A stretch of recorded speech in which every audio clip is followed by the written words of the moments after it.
Assalamualaikum warahmatullahi wabarakatuh. Selamat berjumpa dengan PJJ, PAI, dan BP. Harapan Pak Jamal, anak-anak semuanya, semoga selalu sehat walafiat dan tetap selalu dalam lindungan dan ridho Allah Subhanahu wa taala. Amin ya rabbal alamin. Baiklah anak-anak sekalian, kita lanjutkan pertemuan kita dan pada kali ini kita masih membahas yaitu munakahat 3 ya. Dan insya Allah merupakan pertemuan terakhir dari materi munakahat atau pernikahan 3 ini. Kita lanjutkan, kita masih berbicara tentang kompetensi dasar, yaitu menganalisis dan mengevaluasi ketentuan pernikahan dalam Islam dan menyajikan prinsip-prinsip pernikahan dalam Islam. Kita tahu bahwa kemarin 2 minggu yang lalu kita sudah bahas 2 kali, 2 tatap muka, dan kemarin saya sudah sampai dengan kewajiban suami istri. Sekarang kita lanjutkan, yaitu tentang perceraian. Di dalam rumah tangga, orang yang sudah menikah ya, ini sering kita jumpai ada yang kandas di tengah jalan. Ini tentu tidak kita harapkan, tetapi di dalam kehidupan ini banyak sekali orang-orang yang rumah tangganya itu mengalami perceraian. Kita sering lihat di televisi itu, terutama para artis-artis yang kawin cerai begitu. Ya. Nah, dalam Islam bagaimana menyikapi atau memandang perceraian itu? Perceraian berarti pemutusan ikatan perkawinan antar suami dan istri. Nah, hal-hal yang dapat memutuskan pernikahan apa itu? Yang pertama, yaitu yang namanya talak. Bahasa Arabnya jadi tolak. Ya. Apa itu tolak atau talak? Talak yaitu melepaskan ikatan pernikahan dengan mengucapkan secara sukarela oleh pihak suami. Ini namanya talak.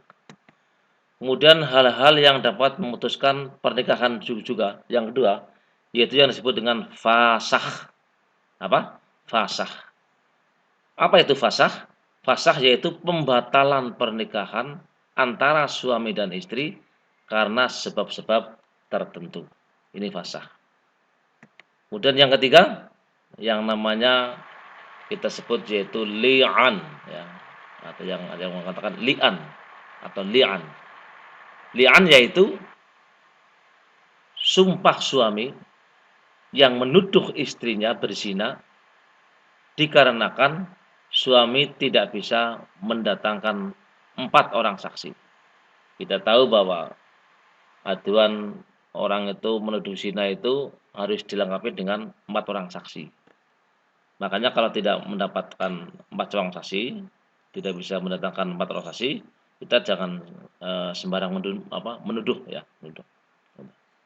Kemudian yang berikutnya yaitu yang disebut dengan khulu'.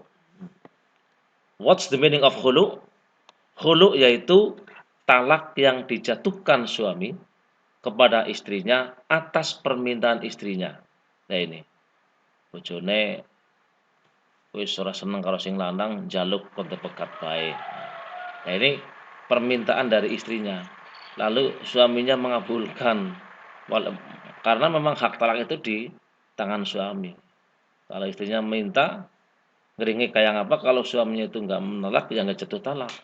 Tapi kalau suaminya demokratis ya, yaudah kalau nggak suka yaudah nggak apa, minta dicerai, bisa cerai. Nah ini namanya khulu ya, talak yang dijatuhkan suami kepada istrinya atas permintaan istrinya. Yang berikutnya, hal-hal yang dapat memutuskan pernikahan yaitu yang disebut dengan ila. Ila yaitu sumpah suami yang mengatakan bahwa ia tidak akan meniduri istrinya selama 4 bulan atau lebih. Ini bahasa-bahasa kinayah ya, apa maksud tidak meniduri itu kan itu tidak menggauli ya, tidak mencampuri istrinya selama 4 bulan atau lebih. Nah, ini namanya ilah. Kemudian yang berikutnya yaitu yang disebut dengan zihar. Zihar yaitu ucapan suami yang menyerupakan istrinya dengan ibunya. Ini hati-hati bagi yang laki-laki ya, calon bapak-bapak ini. Nggak boleh sembarangan kita misalnya, oh istriku, dik, kamu itu punggungnya seperti ibu saya misalnya. Itu nggak boleh seperti itu. Jadi itu namanya zihar. Zihar. Baiklah, kita masuk kepada iddah ya. Ke iddah. Kita sering mendengar kata-kata iddah ya. Seperti kemarin di medsos berseliweran, oh ini masa iddahnya PCL sudah habis misalnya gitu. Nah, ini. Apa itu iddah ya? Iddah yaitu masa menunggu bagi istri yang ditinggal mati atau bercerai dari suaminya untuk bisa menikah kembali. Jadi ini berlaku bagi istri. Nah, yaitu menunggu bagi istri yang ditinggal mati atau bercerai dari suaminya untuk bisa menikah kembali. Namanya iddah. Nah, sekarang lama masa iddah itu berapa bulan, berapa hari ya? Lama masa iddah ini ada beberapa ya. Satu ya, yang karena suami wafat. Karena suaminya mati, suaminya meninggal dunia, yaitu A ya, 4 bulan 10 hari bagi istri yang tidak hamil. Karena suaminya wafat, terus istrinya tidak hamil, ya. Ini iddahnya 4 bulan 10 hari. Bagi istri yang tidak hamil, baik sudah bercampur atau belum. 4 bulan 10 tidak. Yang kedua atau B, karena suami wafat yaitu sampai melahirkan jika istri sedang hamil.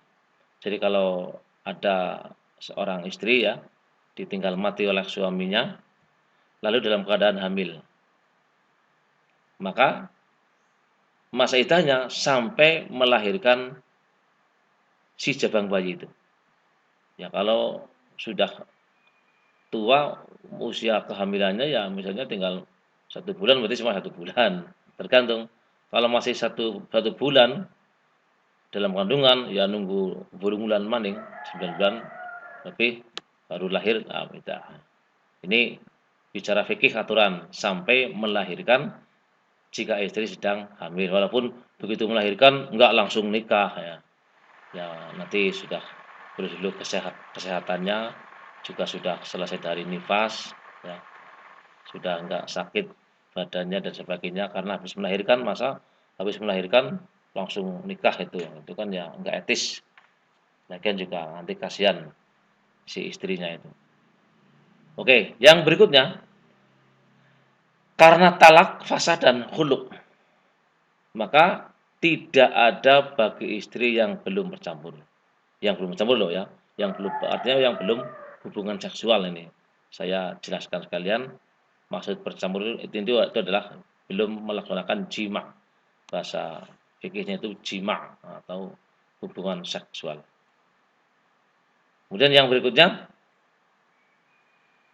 karena talak, fasah dan khulu, tapi bagi yang sudah bercampur, nah bagi yang sudah berhubungan badan, maka 3 kali suci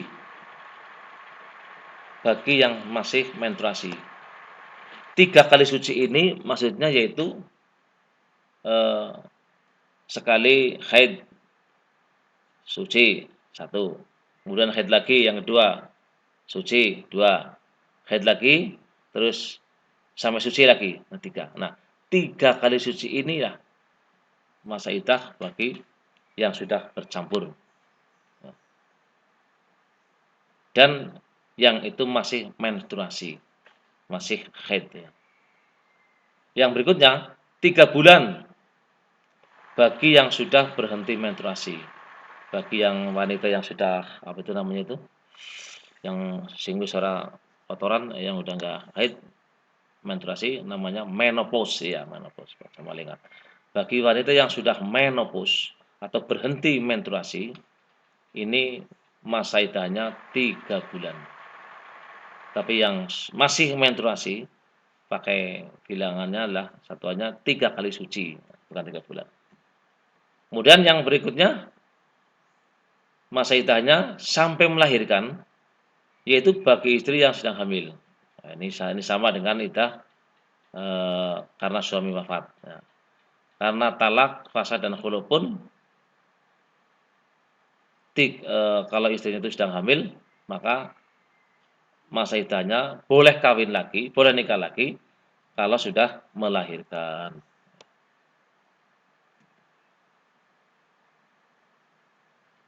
Anak sekalian, yang berikutnya adalah kalau tadi yang di depan kita membahas cerai atau talak ya, talak, maka di dalam ilmu munakahat ada kita kenal juga yang namanya rujuk. Rujuk ini. Tulisannya rujuk RUJUK. Ini jenis itu bahasa Arab rujuk. Rujuk itu artinya adalah kembali. Rojanga, rujuk irji, kembalilah. Rujuk, kembali. Rujuk yaitu kembalinya suami kepada ikatan pernikahan dengan istrinya yang dicerai dalam masa iddah. Jadi balen, ya. Carane teklek kecemplung kalen. Dari badan golet aluwung balen. Nah, ya. Nah, rujuk pun ada rukunnya. Pelajaran yang pertama, yang kedua apa ya? Ini dulu pernah kita bahas rukun. Rukun itu sesuatu yang harus adanya. Kalau nggak ada, maka nggak sah. Rujuk juga punya rukun. Kalau rukunnya nggak ada, rujuknya nggak sah. Nah, rukun rujuk itu apa saja? Satu, istri sudah bercampur dengan suami yang mentalaknya dan masih berada dalam masa iddah. Jadi syarat keluarsa, masih dalam masa iddah. Yang dua, keinginan rujuk suami atas kehendaknya sendiri. Jadi tidak dipaksa, nggak diintimidasi. Awas lu, kalau nggak rujuk, saya tembak misalnya. Itu namanya diintimidasi ya, diancam. Tapi rujuk ini adalah rukunnya apa? Rujuk itu suami atas kehendaknya sendiri. Yang ketiga, ada 2 orang laki-laki yang adil sebagai saksi. Sama aja dalam nikah ada saksi. Ini jika rujuk ada saksi juga. Kemudian yang ketiga, yang keempat, ada sighot atau ucapan rujuk. Nah,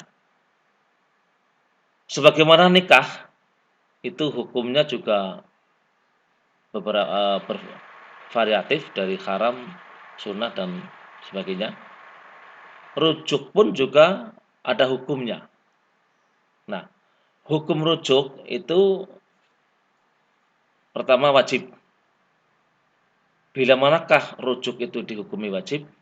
Yaitu jika sebelum mentalak suami belum menyempurnakan pembagian waktunya. Yang kedua, bisa haram. Haram, rujuk itu nggak boleh, haram. Kalau apa? Kalau rujuknya suami untuk menyakiti istri atau mendurhakai Allah Subhanahu wa taala. Ini haram. Yang ketiga, makruh. Makruh yaitu perceraian lebih maslahat. Artinya begini, antara rujuk dengan cerai itu lebih maslahat cerainya. Maka kalau dia rujuk itu makruh malah. Nah, kalau rujuk itu makruh malah. Cerai lebih baik. Nah, berarti cerai aja. Nah, daripada kembali tapi makruh. Nah. Yang berikutnya sunnah lah, ini sunnah. Hukum rujuk sunnah itu bagaimana? Yaitu jika rujuknya suami dengan niat karena Allah.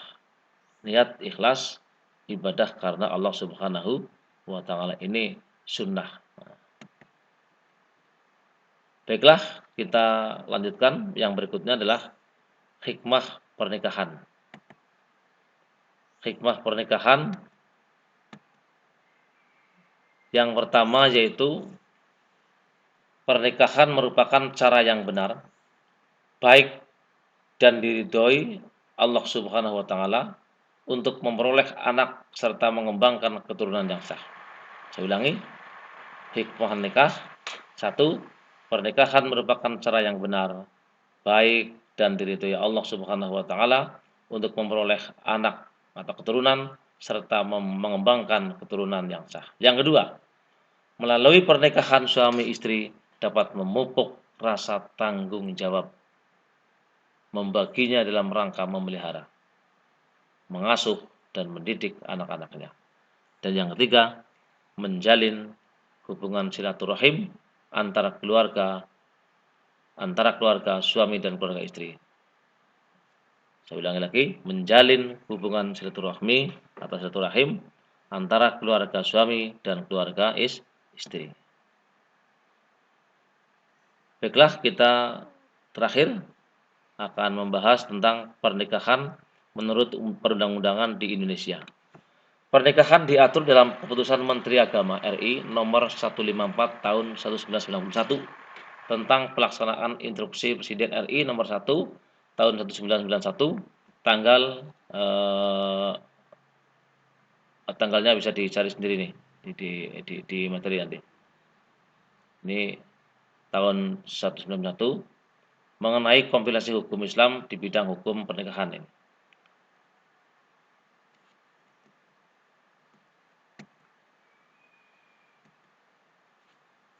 Pengertian dan tujuan pernikahan. Pengertian pernikahan dalam pasal 2 dan 3 dari kompilasi hukum Islam, pernikahan adalah akad yang sangat kuat untuk menaati perintah Allah Subhanahu wa taala dan melaksanakannya merupakan ibadah. Tujuan pernikahan untuk mewujudkan rumah tangga yang sakinah, mawaddah dan warahmah. Apa itu sakinah? Pelajaran pertama dulu sudah kita bahas, yaitu tenang, damai ya. Mawaddah itu cinta, rahmah itulah kasih sayang. Kemudian disebutkan juga bahwa sahnya pernikahan ya, dalam pasal 4 dari kompilasi hukum Islam, pernikahan itu sah jika dilakukan menurut hukum Islam sesuai dengan pasal 2 ayat 1 Undang-Undang RI Nomor 1 Tahun 74 tentang pernikahan yang menegaskan pernikahan sah apabila dilakukan menurut hukum masing-masing agama dan kepercayaannya. Penjelasan pasal 2 ayat 1 Undang-Undang Republik Indonesia, dengan perumusan pasal 2 dan ayat 1 ini tidak ada pernikahan di luar hukum masing-masing agama dan kepercayaannya itu sesuai dengan Undang-Undang Dasar 1945. Yang dimaksud dengan hukum masing-masing agama dan kepercayaannya itu termasuk ketentuan perundang-undangan yang berlaku bagi golongan agama dan kepercayaannya itu sepanjang tidak bertentangan atau tidak ditentukan lain dalam undang-undang ini. Baiklah, sekarang ada yang namanya akta nikah. Kalau Anda nanti nikah, punya akta nikah ya, punya SIM ya. SIM, surat izin menggauli. Nah, ini bahasa plesetannya itu. Dalam pasal 7 ayat 1 dari kompilasi hukum Islam, di bidang hukum pernikahan dijelaskan bahwa pernikahan hanya bisa dibuktikan dengan akta nikah ya. Akta nikah yang dikeluarkan oleh pegawai pencatat nikah. Akta nikah mempunyai nama lain, yaitu buku nikah atau surat keterangan yang dibuat oleh pegawai pencatat nikah, yakni kantor urusan agama kecamatan. Di dalamnya memuat informasi tempat berlangsungnya pernikahan yang terjadi pada hari, tanggal, bulan, tahun, dan jam telah terjadinya akad nikah antara seorang laki-laki dan seorang perempuan. Nah, berikut para saksi-saksinya. Itu tercantum semua dalam akta nikah. Makanya kalau udah punya buku akta nikah jangan sampai hilang ya. Oke. Berikutnya ini tentang kawin hamil ya. Ini dalam pasal 53 ayat 1, 2, dan 3 dari Kompilasi Hukum Islam di bidang hukum pernikahan dijelaskan begini tentang kawin hamil. Seorang wanita hamil di luar nikah dapat dinikahkan dengan pria yang menghamilinya. B. Perkawinan dengan wanita hamil yang disebut pada ayat 1 dapat dilangsungkan tanpa menunggu kelahiran terlebih dahulu. C. Dengan dilangsungkannya pernikahan pada saat wanita hamil, tidak diperlukan perkawinan ulang setelah anak yang dikandung itu lahir. Ini menurut undang-undang ini ya. Kalau menurut fikih dalam ulama itu ikhtilaf, ada perbedaan pendapat. Ada yang harus tajdidun nikah, harus diperbaharui nikahnya jika anaknya sudah lahir. Ada yang mengatakan tidak, tanpa harus ditajdidun nikah atau memperbaharui nikah setelah lahir anaknya itu. Ada yang mengatakan tidak boleh nikah, nanti dulu setelah anaknya lahir, karena tidak boleh. Ini ikhtilaf itu berbeda pendapat di antara para ulama. Nah, tetapi kalau ini yang kita jelaskan tadi lah menurut undang-undang ini, undang-undang. Oke, baiklah, setelah selesai sudah kuliah pranikah ya, kuliah pranikah yang singkat ini 3 kali pertemuan ya. Ini kalau di perguruan tinggi mungkin sampai 2 atau 3 SKS ya, pertemuannya lebih dari 3 ini. Nah, ini karena singkat dan mudah-mudahan menjadi bahan yang persiapan ataupun paling tidak menjadi wawasan bagi Anda sekalian, baik putra maupun putri yang besok Pak mau tidak mau ataupun kalau mau mengikuti sunnah Rasul akan melaksanakan pernikahan. Dan saya doakan Pak Jamal semuanya, Pak Jamal mendoakan semuanya semoga Anda semuanya mendapatkan jodoh, bagi yang putri yang jodoh yang soleh, bagi yang laki-laki jodoh yang solihah, solihah ya, orangnya baik ya, tanggung jawab, bisa cari duit dan bisa membahagiakan, menjadi imam sehingga bisa membahagiakan pasangannya dunia dan akhirat. Di surga dia bahagia, di dunia bahagia, di akhirat pun akan bertemu bersama keluarga, anak-anaknya semuanya di surga besok ketemu dan bahagia tentunya. Cukup sekian, kurang lebihnya mohon maaf. Semoga ada manfaatnya. Akhirul kalam, wassalamualaikum warahmatullahi wabarakatuh.